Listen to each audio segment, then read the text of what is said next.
Hello friends, welcome to channel money invest talk. This is your friend Alamgir और आज हम इस वीडियो में डिस्कस करेंगे कि कंसोलिडेशन के ऊपर आप किस तरह हमारा जो फिल्टर है, एक्सेल फाइल है, पाइथन स्कैनर है, जो भी कहिए उसको आप यूज करेंगे। अब लोगों में जो भी ये फिल्टर का एक्सेस है या स्कैनर का एक्सेस है, उनको ये फाइल हर सैटरडे को मिलता है। अभी देखिए, आपके लिए मैंने एक्सप्लेन कर दिया किस तरह आप एलटीपी को यूज करेंगे, last traded price penny stock को निकालने के लिए, हाइज लोस को यूज करेंगे डाउ थ्योरी का हिसाब से स्टॉक को फिल्टर करने के लिए, रिलेटिव स्ट्रेंथ को यूज करेंगे किस तरह स्ट्रॉन्गेस्ट मोमेंटम को पकड़ने के लिए, आरएसआई को भी मैंने सिखा दिया और इसका कॉम्बिनेशन आप किस तरह बनाएंगे वो भी मैंने बता दिया। तो कॉम्बिनेशन के बारे में मैं ज़्यादा नहीं बात करूंगा, वीडियो को छोटा रखने के लिए, तो मैं डायरेक्ट बात करूंगा कंसोलिडेशन को आप किस तरह यूज़ करेंगे। बाकी आपका जिसके साथ जो मन करे आप कर सकते हैं। एट दी एंड मैं बताऊंगा कि मैं खुद क्या करता हूँ, लेकिन इसमें देख लीजिए। देखिए, हमेशा हम लोग क्या देखते हैं, एक स्टॉक मूव करते हैं आप, फिर वो कंसोलिडेट करते हैं, फिर में भी आप करते हैं या डाउन करते हैं, राइट। किसी भी डायरेक्शन में मूव आने से पहले या बीच में जब स्टॉक का कूल ऑफ पीरियड चलते हैं, मैं खुद उसको कूल ऑफ पीरियड करता हूँ। जैसे कि बहुत हाई मोमेंटम स्टॉक भाग रहा है और रुक गया, फिर साइडवेज चलने लगा, ओके। उसके बाद आइदर वो अपसाइड ब्रेक करेगा या डाउन साइड ब्रेक डाउन करेंगे। तो इस तरह मूवमेंट को पकड़ने के लिए मैंने क्या किया, मैंने देखना चाहता हूँ कि कौन कौन कंपनी एक्चुअली वो कंसोलिडेशन फेज में है, तो उसको मैं देखना चाहता हूँ, क्योंकि उसी पे तो मैं ट्रेड लूंगा ना। क्यों लूंगा? क्योंकि देखिए, कंसोलिडेशन के ऊपर मैंने आई थिंक एक वीडियो बनाया था, मुझे याद नहीं है, देख लीजिएगा अगर चैनल में है तो। उसमें क्या है, कंसोलिडेशन ऐसा होता है कि कंसोलिडेशन के बाद जब ट्रेड लेंगे ना आप, उसमें आपको लो रिस्क एंट्री मिलता है, क्योंकि कंसोलिडेशन एक बहुत टाइट प्राइस बैंड के अंदर होता है। तो उसमें एक रेजिस्टेंस बन जाता है, उसमें एक सपोर्ट बन जाता है। तो आपके लिए बहुत छोटा स्टॉप लॉस लेके आप उसमें ट्रेड कर सकते हो, और ऑफकोर्स वो प्रॉफिटेबल पैटर्न है अगर आप कंसिस्टेंटली उसको आप यूज कर रहे हैं तो। अब देखिए, मैं देखना चाहता हूँ कि कंसोलिडेशन कौन सी स्टॉक में हो रहा है। उसके लिए मैंने पाइथन को बोल दिया कि मुझे दिखाओ। तो मैंने क्या बोला, उसको बोला कि कोई एक कंपनी अगर 13% के अंदर, मतलब मैक्स टू मीन 13% के अंदर वो घूम रहा है कुछ दिन तक, तो उसका कितना दिन वो घूम रहा है वो मुझे दिखाओ। तो मैंने जब पाइथन को बोल दिया तो उसमें मुझे दिखा दिया। तो बेसिकली मुझे ये कह रहा है कि जो डॉल्फिन है वो 3 दिन केवल 13% के अंदर है, तो मेरे लिए इंटरेस्टिंग नहीं है, मैं थोड़ी ज़्यादा नंबर देखना चाहता हूँ। दूसरा कंपनी दिया कि Webel solar, I don't know, Webel solar some company, मुझे पता नहीं फंडामेंटल क्या करते, लेकिन उसने क्या किया, 13% के अंदर 8 दिन से घूम रहा है। तो चलिए और थोड़ी ऊपर जाते, 25% के अंदर जो शॉर्बेसर बोल के कंपनी है, क्राउन बोल के कंपनी, ये लोग 25 दिन तक वो 13% का रेंज में घूम रहा है। तो आपको सीधा सा फंडा क्या है, ये सब कंपनी जब रेंज में घूम रहा है तो कभी ना कभी ब्रेक डाउन या ब्रेकअप तो करेगा ना, ब्रेकआउट या ब्रेक डाउन करेंगे। तो अभी ये नहीं कि इनफाइनाइट टाइम तक इसी के अंदर चलेगा। आप इसका चार्ट पैटर्न आप खोल के देख सकते हैं, आप देख सकते हैं कि चलिए इसमें पॉजिटिव मोमेंटम है या वॉल्यूम है या कुछ है, कुछ भी आप लगा सकते हैं, राइट। वॉल्यूम के लिए वॉल्यूम आएगा हमारा नेक्स्ट वीडियो में, लेकिन इसको मैं बाद में बात करूंगा। अब देखिए, कंसोलिडेशन के साथ आप दूसरा कॉन्सेप्ट को मैं आपको बताऊंगा कि कोरिलेट कर सकते हैं। बोलिंजर बैंड के बारे में आप लोगों में सबको पता होगा या ज़्यादातर लोगों को पता होगा। बोलिंजर बैंड क्या होता है दोस्तों, ये कंसोलिडेशन ही होता है। उसमें जो स्टैंडर्ड डिवीजन लेके मूविंग एवरेज के ऊपर नीचे वो बैंड बनाता है, ओके। तो जब कोई प्राइस ऊपर नीचे होते होते जब वो कंसोलिडेट करने लगता है तो बोलिंजर बैंड नैरो हो जाता है, टाइट हो जाते हैं। जैसे कि लोग बोलिंजर बैंड ब्रेकआउट का ट्रेड करते हो, वो सेम टू सेम है जो आप कंसोलिडेशन से आप देख सकते हो, ओके।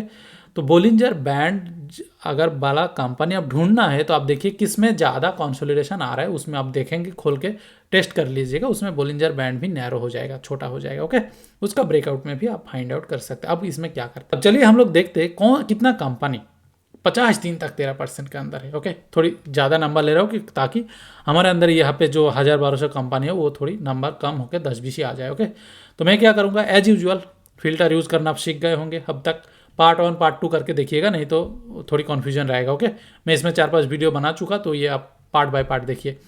अब देखिए मैं क्या करूंगा, फिल्टर में जाऊंगा, फिल्टर में जाके ग्रेटर देन 50 कर दूंगा। यानी कि मैंने एक्सेल को बता रहा हूं, तुम्हारे पास जितना कंपनी है उनमें से जो कंपनी 50 दिन से ऊपर या 50 दिन तक कंसोलिडेट कर रहा है 13% के अंदर, उसी को मुझे दिखाओ। अगर उससे कम है तो मैं देखना नहीं चाहता, ओके। तो एक्सेल अपना बात मानेगा, एक्सेल को क्या जाता है दिखाने में, तो उसने दिखा दिया आपको। कुछ 8-10 कंपनी दिखा दिया कि जो 50 से ऊपर कंसोलिडेट हो रहा है, 50, 57, 60, 80, सबसे ज़्यादा कौन है, चलिए देख लेते हैं। 85 मुझे दिख रहा है, yes 85 is the highest consolidation days. Okay, कौन है 85? यानी कि मैकडुएल। अब देखिए ये कंपनी, आपको पता चल गया कि चलिए कंसोलिडेशन हो रहा है। अब 50 तो मान लीजिए मैं हायर रेंज में ले लिया, 20 के ऊपर भी कंसोलिडेशन हो रहा है, that is very good number. Okay, तो मैं आपको थोड़ी कॉम्बिनेशन दिखा देता हूँ, मैं 20 लगा देता हूँ। ओके, अब इसमें कुछ भी कर सकते हैं, जो भी मैं दिखाने जा रहा हूँ, तो मैं 20 के ऊपर दिखाऊँ ताकि मेरे पास बहुत ज़्यादा कंपनी आ जाए। इनफैक्ट बहुत ज़्यादा तो नहीं है, फिर भी 100 कंपनी से 100-200 कंपनी तो है ही, राइट। तो मार्केट में हर चीज़ चलते रहता है, तो 13% के अंदर इतना कंपनी है। अब मैं देखना चाहता हूँ इनमें से आप कॉम्बिनेशन बनाइए। इनमें से जो पेनी स्टॉक है ना उसको निकाल दीजिए। देखिए ये जो LTP आपको मैंने सिखाया, तो इसमें चलिए मैं बोल देता हूँ कि चलो जितना भी कंपनी 100 रुपये का नीचे है ना उसको मैं देखना नहीं चाहता हूँ। तो एक्सेल को बोल दिया मैंने, चलो 100 का नीचे जितना भी कंपनी उसको निकाल दो। उसने निकाल दिया। ओके, एक्सेल बहुत अच्छा काम कर रहा है आपके लिए। तो मैं ये भी चाहता हूँ कि जितना भी कंपनी लोअर लोज बना रहा है उसको मैं निकाल दूँ, क्योंकि वो डाउन ट्रेंड में डाउ थ्योरी के हिसाब से। तो एक्सेल क्या करेगा, उसको भी मैं क्रॉस वाला निकाल दिया। चलिए उसको भी उसने निकाल दिया।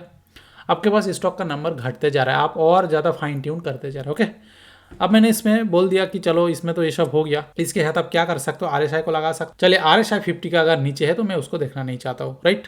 इसमें आप अपने हिसाब से कुछ भी नंबर लगा सकते हो, लेकिन मैं आपको एग्जांपल दे रहा हूँ कि आप इस तरह कर सकते हो। मैं खुद भी इस तरह हालांकि करता हूँ। तो देखिए आपके पास नंबर ऑफ कोर्स कम हो ही होंगे। इसके बाद देखिए लास्ट जो 200 डेज में, एक्चुअली ऐसा शायद मिलेगा नहीं कि लास्ट 200 डेज में निफ्टी को आउट परफॉर्म नहीं किया, बहुत ज़्यादा कंपनी नहीं है। लेकिन चलिए मैं ऐसा कह देता हूँ कि लास्ट 200 डेज में जो निफ्टी से ऐसा है कि 1.3 से कम परफॉर्म किया उसको निकाल दोगे। उसने क्या करेंगे, उसने वो निकाल देगा। अच्छा क्यों काम नहीं कर रहा है 1.3 ग्रेटर देन, अच्छा वो एक्चुअली निकाल दिया लेकिन नीचे से वो निकाल गया, हमें नहीं दिख रहा है। ओके, जितना भी कंपनी लास्ट एक साल में निफ्टी को आउट परफॉर्म किया उसका लिस्ट आपके पास आ गया।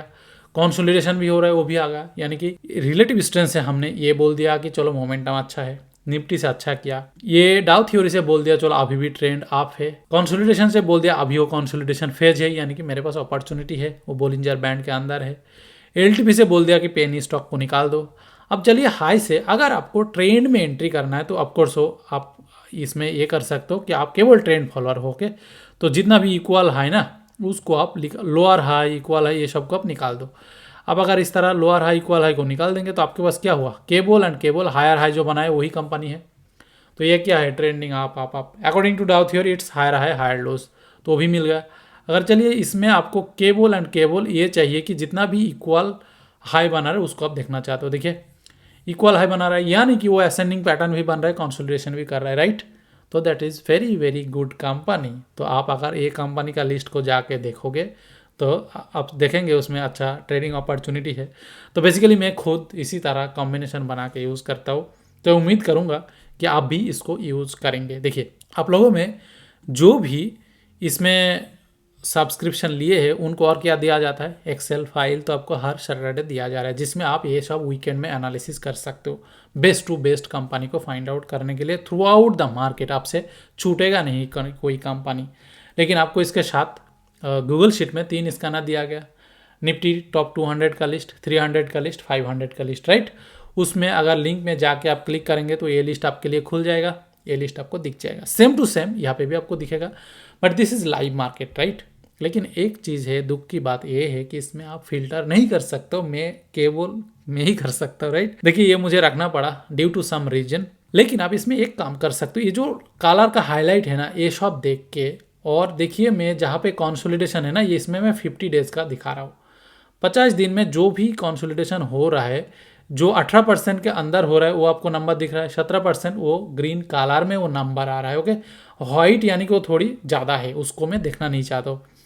देखिए जितना भी नंबर 15% का नीचे जो कंसोलिडेशन हो रहा है ना, यानी कि लास्ट 50 दिन में 15% का नीचे कंसोलिडेट हो रहा है, उसको मैंने ऑरेंज कलर से हाईलाइट कर दिया। तो ये आप कलर कोडिंग देख के बिल्कुल देख सकते हो। उसके साथ आप यहाँ से डाउ थ्योरी का पैटर्न देख सकते हो, उसके साथ मूवमेंट देख सकते हो, उसके साथ वॉल्यूम वगैरह देख सकते हो, जिसके बारे में मैं बाद में बात करूँगा। देखिए 15% ग्रीन है, 19% ग्रीन है, यानी कि 20 का अगर नीचे है तो मैंने कलर इस तरह किया कि वो ग्रीन कलर में वो नंबर आ जाएगा। अगर 15% का नीचे है तो वो जो बॉक्स है वो ऑरेंज कलर हो जाएगा। तो ये कलर कोडिंग से आप इजीली आइडेंटिफाई कर सकते हैं कि कौन सी कंपनी एक्चुअली कंसोलिडेट हो रहा है। उसके साथ आप आसपास का नंबर, डाउ थ्योरी का जो पैटर्न आप देख सकते हो इजीली। ओके, तो ये भी आपके पास है। आप अगर आपको मन चाहे लाइव मार्केट में आप देखना चाहते हो कि चलो 500 कंपनी, टॉप 500 कंपनी में क्या हो रहा है, आप 500 का लिस्ट को ओपन कर लीजिए। आप चाहते हो केवल टॉप 300 में आपका इंटरेस्ट है तो आप उसको देख लीजिए। आप चाहते हो नहीं मैं उतना नहीं करूँगा, मुझे 200 में ही काफ़ी है, मैं फ्यूचर में ट्रेड करता हूँ, that's good. You can just open 200 companies and find your own stock. Okay, तो दोस्तों मैं उम्मीद करूँगा कि आपको समझ में आ रहा है कि ये जो स्कैनर है कितना पावरफुल है। मे भी आप लोगों को शुरू शुरू में पता नहीं चला कि इसका क्या यूटिलाइजेशन है, लेकिन धीरे धीरे अभी आपके पास ये खुल रहा है कि इसको किस तरह यूज़ करें या मैंने क्यों बनाया। ओके, तो चलिए दोस्तों, मैं उम्मीद करूँगा कि इसको आप यूज़ करेंगे और बाकी जितना भी और पैरामीटर है मैं धीरे धीरे वन बाय वन कवर करूँगा आगे वीडियो में। मैं आपको रिकमेंड करूँगा कि आप पार्ट 1, 2, 3 करके देखिए ताकि आपको समझने में ईजी अंडरस्टैंडिंग होगा। अदरवाइज मैं लेटर पार्ट में क्या है ना कुछ कुछ चीज़ को स्किप कर रहा हूँ क्योंकि पिछला पार्ट में मैंने डिस्कस कर चुका। ओके, अदरवाइज अगर आप एक्सेल जानते हो तो does not matter, you can do this. Okay, और दूसरा देखिए केवल एक्सेल जानने से नहीं है कि ये पैरामीटर को किस तरह आप यूज़ करेंगे, उसके लिए आपको एक्सपीरियंस चाहिए। अगर आपके पास एक्सपीरियंस है दैट्स वेरी गुड, आप तो कैपेबल है ही। अगर नहीं है तो इससे आपको नॉलेज मिल जाएगा कि किस तरह आप पैटर्न को फाइंड आउट कर सकते हैं, अच्छी स्टॉक को ढूंढ सकते हैं। ओके दोस्तों, मिलते हैं नेक्स्ट वीडियो में, बाय बाय।